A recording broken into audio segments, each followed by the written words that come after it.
नौकरी में जाने के बाद से वो पूरी तरह से बदल गईं। उन्होंने सीधे कहा कि अब मेरे पास आपसे बेहतर विकल्प है, इसलिए मैं आपके साथ नहीं रहूँगा। अभी आप सुनिए, उसमें ये कह रही है कि तुम्हारे साथ हमने क्या बुरा किया है सिवाय दूसरे के साथ सोने का। कैसे मैंने तुम्हारे साथ क्या गलत किया ये बता। ये बात अच्छी क्वेश्चन। सिवाय किसी और के सोने के। क्या ऐसे पत्नी को उन्होंने पढ़ाकर इतना काबिल बनाया कि आज ये हो गई। नौकरी में जाने के बाद से वो पूरी तरह से बदल गईं। नौकरी में ट्रेनिंग तक मैंने तुम्हारे साथ क्या गलत किया ये बता। ये बात अच्छी क्वेश्चन। सिवाय किसी और के सोने के। ट्रस्ट ब्रेक किया तुमने, और तुम्हारे लिए वो सिवाय है जो वो बहुत बड़ी बात होती है। वो कहती है कि मुझे थ्रीसम का शौक है। मतलब ठीक है कि फैंटेसीज पूरी करनी चाहिए इंसान को, समझे। प्रॉब्लम ये हो गई कि तुमको सिर्फ मेरे साथ चाहिए थी और मुझे बस मेरी फैंटेसीज पूरी करनी थी। उन्होंने कहा कि थ्रीसम अच्छी चीज़ है, इसमें नमस्कार, मैं हूं वीरेंद्र कुमार। आप देख रहे हैं नई सोच न्यूज। कन्या गोड़ मिले चाहे काला, मगर छिनार ना मिले। दरअसल यह बात जो है सटीक बैठता है।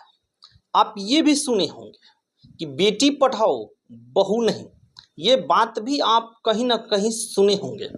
हम ऐसा क्यों कर रहे हैं? आखिर क्या वजह है, क्या रीजन है हमें ऐसे शब्दों का प्रयोग करना पड़ रहा है? दरअसल जो घटना हम आपको बता रहे हैं, ये घटना सेम टू सेम इसी ट्रैक पर है, इसी कहानी पर यह घटना जो है आधारित है। यह घटना मुजफ्फरपुर का है। एक ऐसे प्रेमी जोड़े का घटना है जो हम आपको बताएंगे तो आप भी कहेंगे कि हमारा तो 5 तले जमीन खिसक गया। दरअसल यह लड़का और लड़की जिनका नाम सुमित और ममता है, दोनों एक क्लास फ्रेंड रहते हैं, बचपन से एक साथ पढ़ते हैं। 2012 में आकर के ये दोनों जो हैं शादी करने का मन बना लेते हैं और लव मैरिज को अरेंज मैरिज में बदल दी जाती है। उसके बाद जो होता है आपको बताएंगे, आप भी सोचने पे मजबूर हो जाएंगे।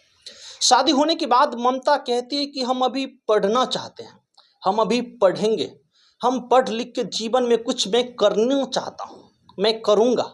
तो लड़का भी कहता है ठीक है तुम पढ़ो, हमारी अर्थव्यवस्था उतना अच्छी नहीं कि हम दोनों पढ़ सकें, लेकिन हम तुमको पढ़ाएंगे, चाहे जैसे हो, चाहे इकोनॉमिक हो, चाहे जिस भी हालात में मैं क्यों ना रहूं, मैं तुम्हें ममता पढ़ाऊंगा। ममता को पढ़ाने के 2 ही साल बाद जो है ममता का नौकरी जो है वो सीएसएफ के सब इंस्पेक्टर में लग जाती है। ममता ट्रेनिंग पे जाती है। ट्रेनिंग पे जैसे जाती है तो ममता की बोल जो है वो बिगड़ने लगती है। ममता जो है तलाक मांगने लगती है अपने पति सुमित से। कुछ दिनों तक सुमित को लगता है कि चलो ये एक मजाक है, मजाक में ममता जो है हमारी पत्नी जो है वो तलाक मांग रही है, लेकिन धीरे धीरे ये बात जो है सत्यता की ओर चलता चला गया।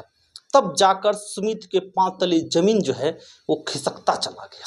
सुमित जो है अपने ससुराल वालों से ये बात बताया तो ससुराल वालों ने साफ साफ कहा कि आप दोनों का है, आप दोनों समझिए।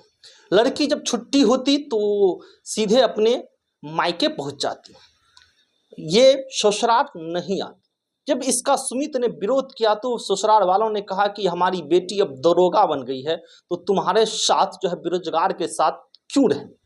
अब आप खुद सोचिए, जिसने पढ़ाया, जिसने 2 साल मेहनत किया उसके पीछे, जिसने 2 साल मजदूरी करके पढ़ाया ये सुमित, आज वो कहीं का नहीं रहे। एक लड़की जब सक्सेस हो जाती है तो उसे लगता है कि इससे बेहतर हम डिजर्व करते हैं, इससे बेहतर हमें मिल सकता है। वहीं एक लड़का अगर सक्सेस हो जाता है तो वो उनका लास्ट और आखिरी होता है। वो कभी नहीं सोचता है कि हम परिवार से, वो कभी नहीं सोचता है कि हम परिवार को छोड़कर आगे बढ़ें, परिवार को धोखा दें। वो लड़का कभी नहीं सोचता है। वही देखिए, इसलिए हम कहते हैं कि लड़की हमेशा बेस्ट ढूंढने की कोशिश करती है और यहाँ भी ममता जो है वो बेस्ट ढूंढती है। लगातार लड़ाई झगड़े चलता रहा। 2015 में कोर्ट के शरण में जाती है। उसके बाद जो है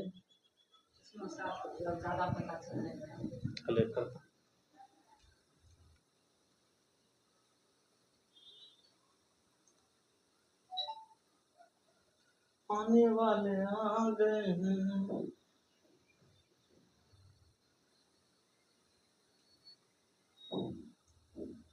जानबूझ तो नहीं बोल रहा है।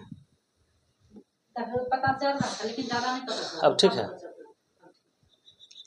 सुमित जो है 2015 में कोर्ट के शरण में जाते हैं। उसके बाद 2019 में उसका पत्नी जो है ममता भी कोर्ट के शरण में आते हैं, कई सारे आरोप लगाते हैं। लेकिन एक बात जो ममता कहती है कि तुम अपने परिवार को छोड़ दो, सबको छोड़ दो, अपने पिता को छोड़ दो, अपने रिलेशन को छोड़ दो, तब मैं तुम्हारे साथ रहूँगा। लेकिन एक बात और ममता कहती है कि हम किसी के साथ रिलेशन में रहें, हम जब तुम्हारे साथ रहेंगे, कोई हमारे रूम में आए, कोई हमारे साथ कुछ भी करे, उससे तुम्हें कोई दिक्कत नहीं होनी चाहिए।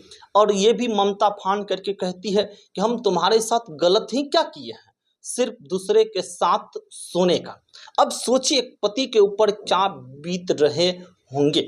कहीं ना कहीं ये घटना से तो पता चलने लगा है कि बेटी पढ़ाओ बहू नहीं। अब सोचिए कि सुमित के ऊपर क्या बीत रहा होगा। आप फिलहाल इसके बारे में आप क्या सोचते हैं, आप कमेंट करके जरूर बताएं। धन्यवाद। क्या मिनट हुआ?